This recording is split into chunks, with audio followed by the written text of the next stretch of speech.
কানাডার 24তম প্রধানমন্ত্রী হিসাবে দায়িত্বভার গ্রহণ করেছেন আজ মার্ক কার্নি।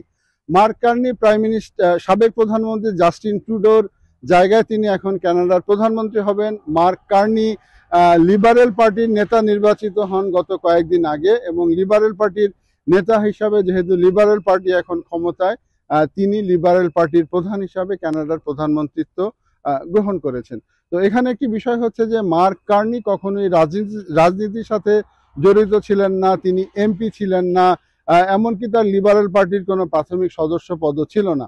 তবে লিবারেল পার্টির সাথে তার ঘনিষ্ঠ সম্পর্ক ছিল, এবং তিনি লিবারেল পার্টির অর্থনৈতিকভাবে লিবারেল পার্টিকে ফিনান্সিয়ালভাবে জাস্টিন ট্রুডোর উপদেষ্টা হিসাবে কাজ করতেন, এবং সেই কাজের ফলশ্রুতিতে লিবারেল পার্টির নেতৃত্বে তিনি চলে আসেন, এবং পার্টির যারা সদস্য তাদের ভোটে তিনি লিবারেল পার্টির প্রেসিডেন্ট হন। তো লিবারেল পার্টির প্রেসিডেন্ট হিসাবে জাস্টিন ট্রুডো যেহেতু ঘোষণা দিয়েছেন যে তিনি আর ক্ষমতায় থাকবেন না, সে কারণে তিনি আজ প্রধানমন্ত্রিত্ব গ্রহণ করলেন।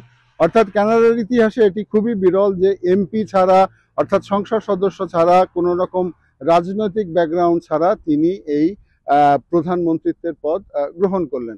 তো যেটা ভাবা হচ্ছে যে এই সংসদে লিবারেল পার্টির আসলে মেজরিটি নাই, মেজরিটি না থাকার ফলে তাকে একটি আগামী ইলেকশন দিতে হবে, এবং আগামী 2-3 মাসের মধ্যেই বা তারও আগে একটি নির্বাচনের জন্য তিনি ডাক দিতে পারেন, এবং সেই নির্বাচনে তিনি লিবারেল পার্টির প্রধান হিসাবে দলকে নেতৃত্ব দিবেন। দলকে নেতৃত্ব দেওয়ার পরে তিনি যদি ক্ষমতায় আসেন তাহলে তিনি আবার প্রাইম মিনিস্টারের দায়িত্ব গ্রহণ করবেন। আর অন্যদিকে তাকে আসলে এখন বেশ কিছু কঠিন কঠিন সমস্যার মধ্যে দিয়ে যেতে হবে। তার মধ্যে হচ্ছে যে দেশের ফিনান্সিয়াল ক্রাইসিস, দেশের হাউজিং ক্রাইসিস, কানাডার ইকোনমি কিন্তু এখন টালমাটাল, আর অন্যদিকে ইমিগ্রেশন নিয়ে একটি হযবরল অবস্থা। এটি হচ্ছে কানাডার ন্যাশনাল ইস্যু, এর পাশাপাশি ইন্টারন্যাশনালি তাকে সামলাতে হবে ডোনাল্ড ট্রাম্পকে।